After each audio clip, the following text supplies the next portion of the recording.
இப்போ பாருங்கள், நம்ம ப்ளவுஸில் வந்து எப்பொழுதும் நெட்டு வச்சு தைச்சிட்டு அதுக்கப்புறம்தான் வந்துட்டு லைனிங் கொடுப்போம்.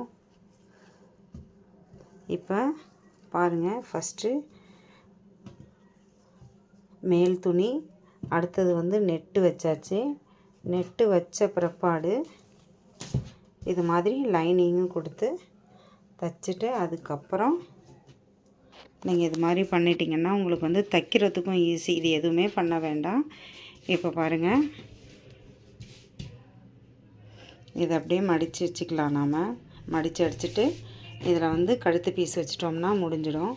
நெட்டடு வச்சு தைக்கும்போது இது மாதிரி வச்சு தைச்சிட்டிங்கன்னா உங்களுக்கு வந்துட்டு ரொம்ப ஈஸியாக இருக்கும்.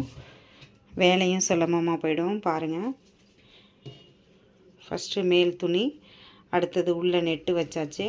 அதுக்கும் கீழே வந்துட்டு லைனிங் வச்சுட்டு இது மாதிரி தைச்சிட்டு நம்ம டிசைன் பண்ணிட்டோம்னா இன்னும் ஈஸியாக இருக்கும். இங்கே வந்து கழுத்து பீஸ் வச்சுக்கலாம், இங்கே மடித்து அடிச்சுக்கலாம். அவ்வளோதான்.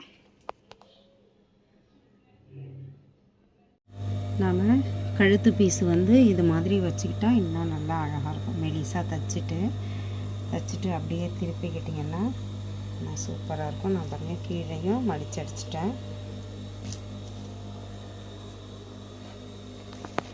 கீழே மடித்து அடிச்சிருக்கேன்.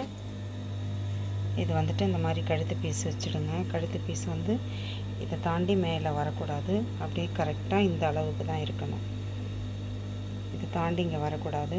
இந்த அளவுக்கு அப்படியே மெலிசாக வச்சு அடிச்சுட்டு திருப்பிக்கோங்க. பார்த்தா வந்துட்டு அழகாக இருக்கும் உங்களுக்கு. இது மாதிரி தைச்சி பாருங்கள், ட்ரை பண்ணி பாருங்கள்.